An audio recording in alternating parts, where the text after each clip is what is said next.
Well, we're going to drill, or not we, me. I'm going to drill this hole right here. So you see it's at an angle, what would be called a rake angle, and looking at it from the front, a splay angle. And as you see over here, it says post. Rake angle's 11.5, splay angle 7.5, and it tells you the resultant and the siding angle. And I'll hit on those just a little bit. And those of you who build chairs are very familiar with that method, or those that have watched my other videos are very familiar with that whole method and what those numbers mean. But I've simplified this chair in every way I possibly can, and one of those is eliminating the T-bevel square that's necessary to do it with the rake and splay angles. So I'm going to do it with rise and run. And so the post shows a 48/12 rise and run. And for those of you who are familiar with cutting rafters, you know that you're cutting rafters on 4/12s, 6/12s, and whatever. So it makes sense to the carpenters in the crowd out there that are watching. So I'll show you on the templates page. Now you can mark out that rise and run on a block with your rule and get you a block to work with boring these. But I also went ahead and had a little template for you that you can cut out, and so I'll show you that template right now. So here's the templates for rear leg, front leg, and the post. And like I said, it's based off of 12, so it's 48/12. But you don't need one that's 48 inches long and 12 inches down here. So this has just been reduced to 2.5 run over a 10-inch rise right there. And like I said, you don't need this right here. You could just draw that with your rule. And you don't even need a square to make sure that square right there, it's what is that, 6/8-10, so 6 inches and 8 inches, and if that hypotenuse is 10 inches, then that is a right angle right there. Or you can do 3, 4, 5, 2. So that's an old carpenter trick also. So you can. So anyway, I'm going to use a piece of wood that's cut to that angle right there. So here's the post, and it's dry, as you saw me take it out of the kiln. And now I'm going to round this, and I'm just going to use the Drawknife on it. Now this of course is a good place to use the spoke shave if you've got one, but I'm just showing you how to do it with a Drawknife for two reasons. One is maybe you don't have a spoke shave, but the other is even if you do, you might want to just try to do all of these things with a Drawknife that I'm going to do, because they're just going to build your skills. And by forcing you to take the tool, particularly the Drawknife, beyond the point of diminishing returns, then you know where that point is. And until you take it past that point, then you just don't even know where it is. You don't know how far you can take it. So so that's what I'm going to do.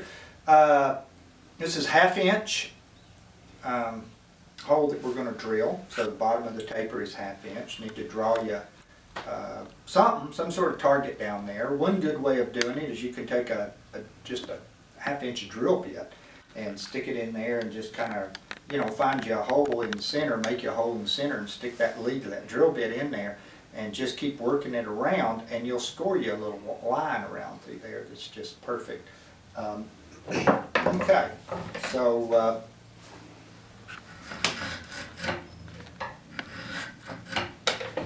first off, again, one thing really good about a Drawknife and most of the gross tools is you can keep your reference points. So as soon as you put a spoke shave to this, you're going to lose your reference points.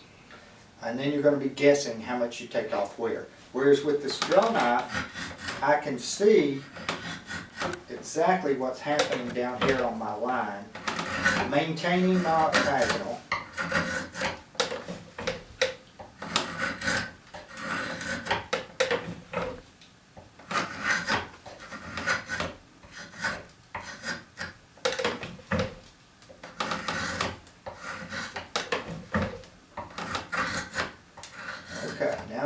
the way around it.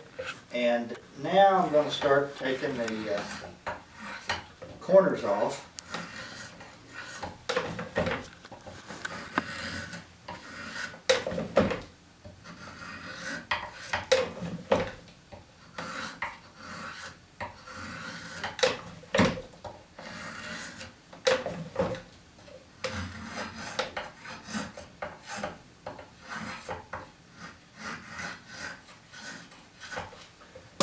Now I've taken just a block of pine, bored a 1/2 inch hole, took the reamer that I showed you earlier and reamed the hole. I took soot from the stove and just rubbed it in it. Anything will work. If you don't have a wood stove, some black milk paint work good.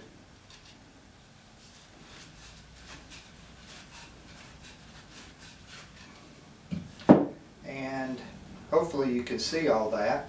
You can see exactly where that's hidden. And yeah, I don't need this perfect. It's going to be wedged from the bottom.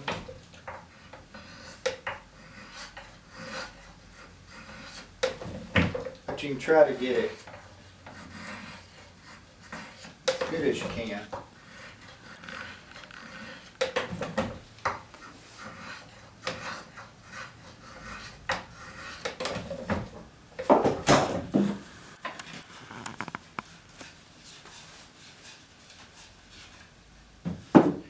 Okay, maybe I'll just go one more time. One thing I didn't show you, so I'm using bevel down. This is the bevel down Drawknife that I've been using the whole time. But at this point, because you've got this taper going downhill and you want it perfectly straight, this is a really good time to take a bevel down Drawknife, flip it over, use it bevel up. Now that back is flat, so you can't come out of a cut. You have no control. But because the back is flat, you can reference off of that back and get you a good straight cut that is a little bit more difficult to get when you've got the bevel down. It's got a lot of action.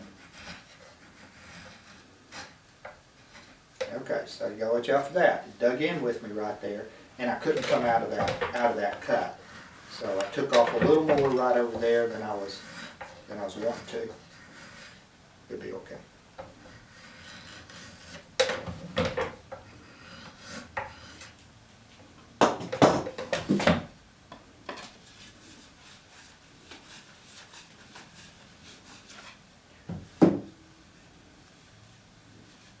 Okay, I think I need some more soot in there. It's wore off down on the bottom, but I think that's going to work. That's going to work fine. So maybe I'll just kind of tidy up this area outside the hole a little bit, so it doesn't come down and then abruptly go in where I've been cutting on it.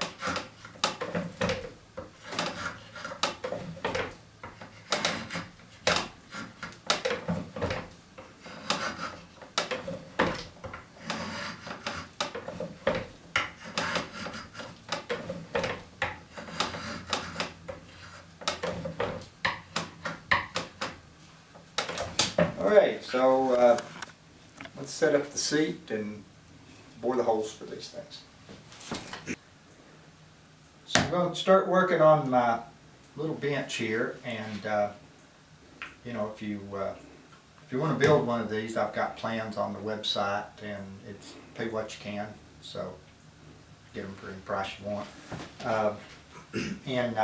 But I use this all the time. It's what I use for carving, but you can, it's really, if you want to just pare everything down, it's all you need for making a chair.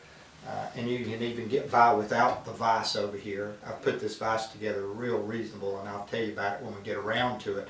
But I'm not going to use it with this chair. I'm going to use something that we've already introduced, which are the holdfast. But for, I just want to show you the other day when or in the last video, when I planed the seat, I forgot about the bench, and I jumped over on my 200-year-old bench with the fancy tail vise on it and the dogs and did it over there.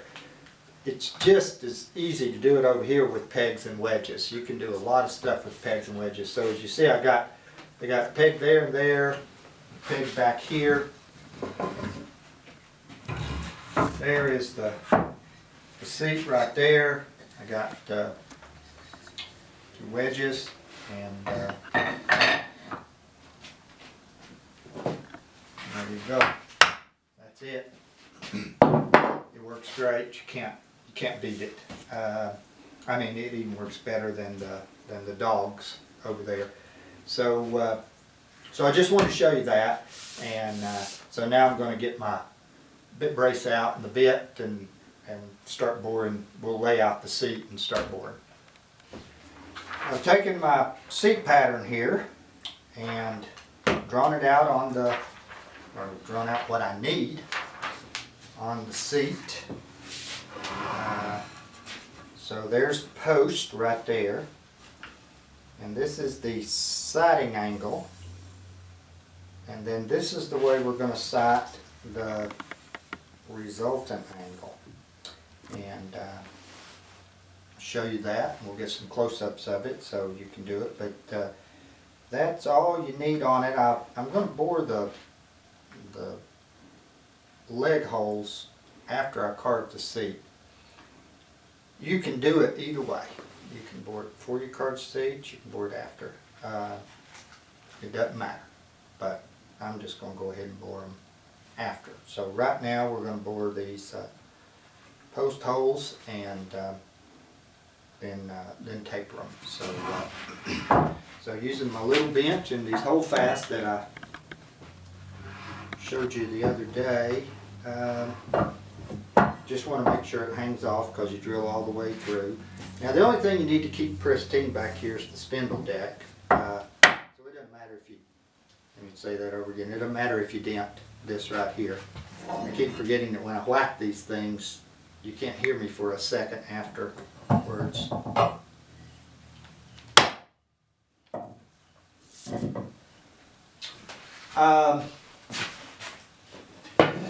So there's my plywood cut out for my post, and just need that, and my bit brace with my half inch bit. So I'm going to be sighting along the sighting line that's on the plans, but here I'll drill to that right there. So I can just lean it back about like that.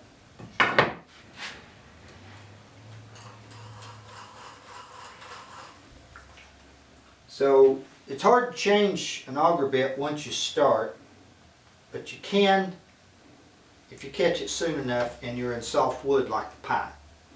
So I can set that up and just sight across it, and it looks like to me that's pretty good. Maybe back tad.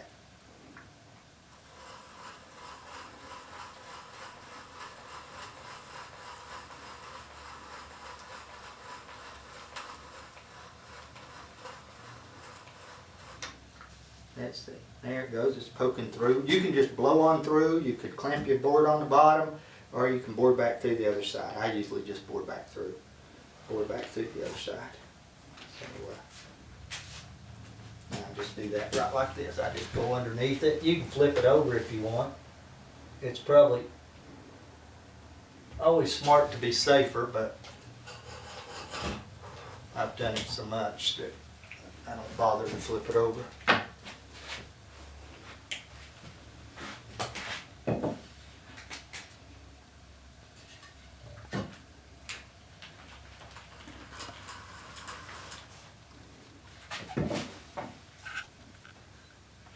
Pretty good.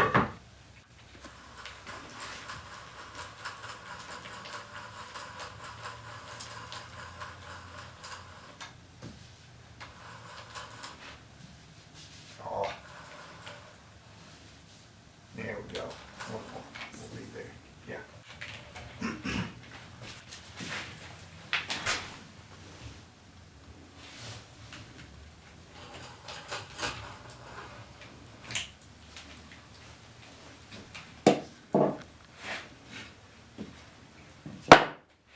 need my reamer. Let me step over here and get it. I showed this to you at the first video or something, second video. So this is taper reamer. This is at 6 degrees. That means 6 degrees included angle. So if you draw a line up the middle, it's 3 and 3. They're pretty easy to make yourself. You can make it out of a compass saw. And that's that thing that kind of looks like a keyhole saw, but it's a little bigger. You can also buy them from Alia Bazari or Tim Manny. But like I said, they're easy to make, and you could do that. I think, I don't know, both those fellas might show how to make them. Jenny Alexander, on her blog, I guess it's, or her website, I guess it's still up, greenwoodworking.com, I think. She shows how to make one. Or there's old reamers, you know, that they use. So open face reamers. If you got one of those, use one of them. So there's a post, and we'll just start. Get a little taper started here. You want to keep it seated.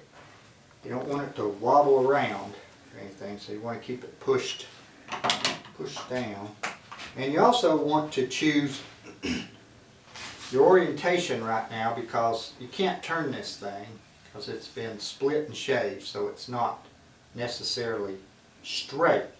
So with grain orientation, you would want the tangential face right here, so the growth rings would be perpendicular to the long wood fibers of the mortise piece.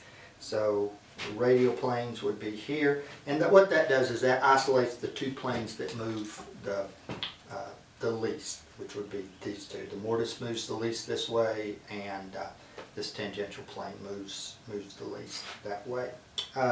So you want to pick which tangential plane. So maybe your post has a crook to it. Maybe when you split it out, it had a curve, or maybe it dried that way.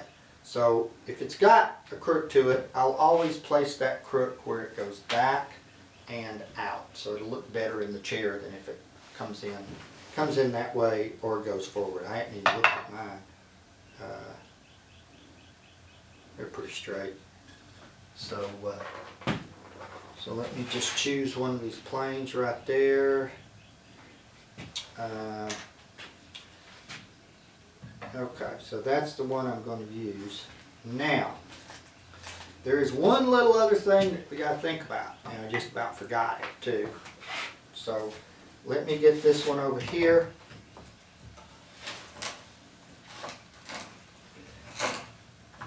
Taper going on it. And look at it. It looks fine. So choose that side right there.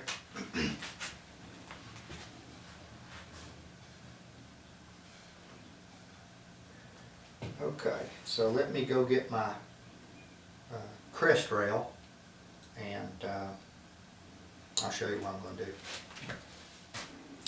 Okay, so there's the crest rail, and what I'm going to do here, now if this was round, you wouldn't have to do this step, but since the post is octagonal, you do. That is that we're going to be drilling in from the side over here, and what's happening is where we're going to be drilling that hole is going to be on one of those corners. So you want it in the center of one of the flats. So you can do that by looking back here where your crest rail touches the post, and turn it to where it hits a flat all the way across, and that would hopefully mean that 90 degrees to that, you'll be right in the center of this flat when you bore. So I've got that one oriented. Now let me look at that. Because what happens is, if you taper it with the orientation I did have, and then when you get ready to bore this, you realize, oh, I need to rotate that a little bit. Then you're going to throw off your posts. They're not going to match each other. So that's why. So I'm glad I thought about that. Okay. So we can now draw us an orientation line. Since it's going to be getting deeper and deeper, I've got to pull it all the way up. Try to guess the center of the post.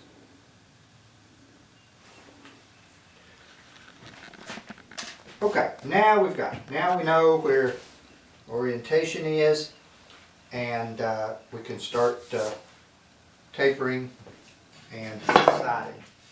So we've got these two lines that we're going to sight to get this thing straight. Because what we want is we want these two in the same spot up in space. Okay?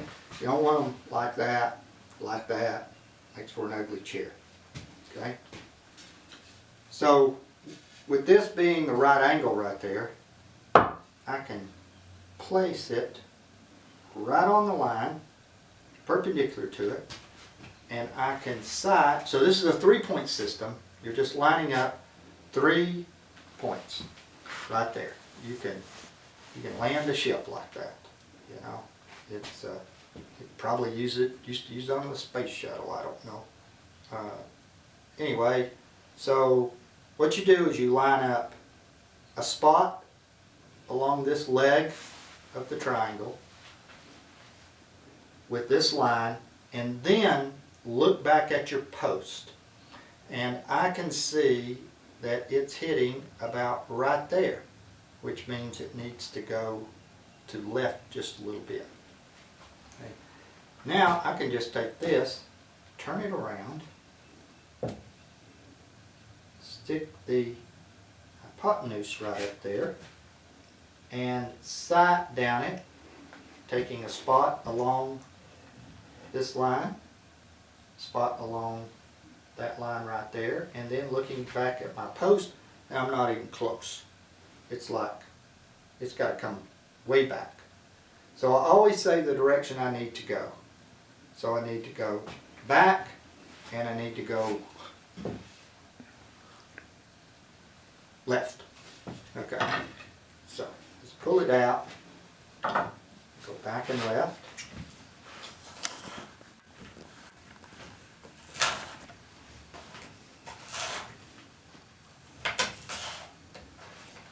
Don't go too far, it cuts fast. Line up my orientation mark right there, and see what kind of damage I did. Okay, overshot it. I'm exactly the same amount over here on this side. Not bad. Doesn't matter. We'll get there. And I gained some, but I didn't gain enough. So I've got to get a little more aggressive coming back this way. So here I am talking, I forgot which way. Okay, so I've got to go right and back. Right and back. And I haven't started coming out yet, so that's good. I still got a little ways to go.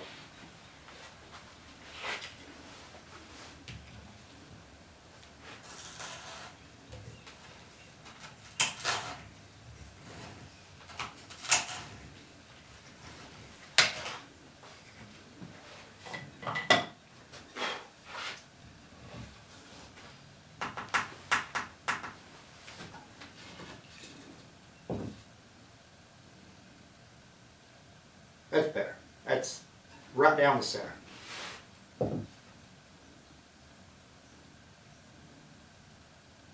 Oh, right down the center.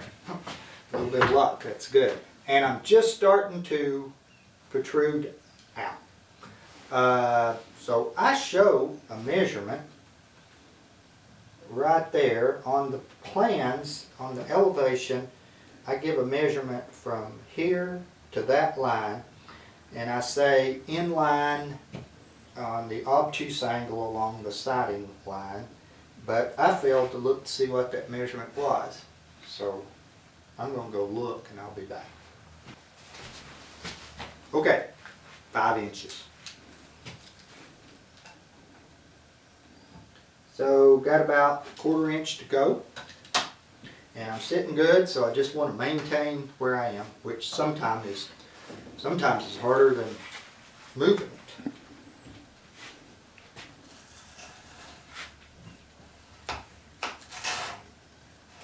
So I don't want to get it all. I want to sneak up on it.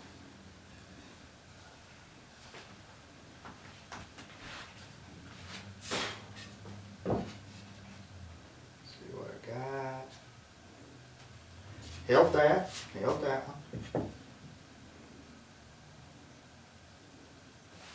Okay, held that one.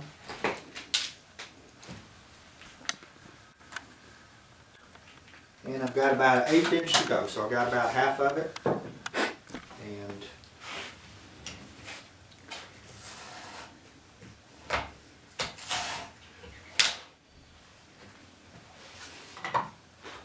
that should be it. Okay, we're there. Sticking out just enough to wedge it. And let's see where we ended up. Well, it's not dead center, but it is, it's well within tolerances. It's maybe a 1/16 off.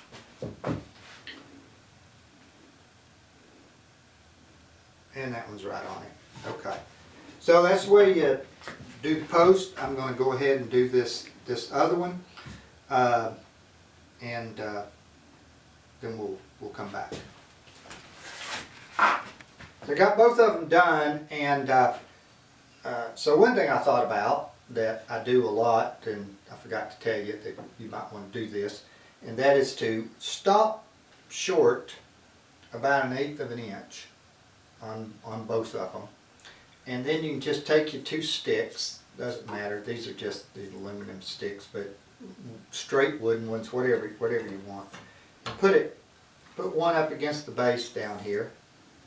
Take the other one, set it up against the front, and use it as winding sticks, and just side over it, and you can see how they line up. You want them to line up, you know, pretty good. And if you've left yourself about 1/8 of an inch, you could do a little correcting there and fix them. Mine look fine, so and I took them all the way down anyway. Okay, well the next thing that I'll do, what is the next thing I'll do? Carve this seat. That's gonna be fun. Okay, see you.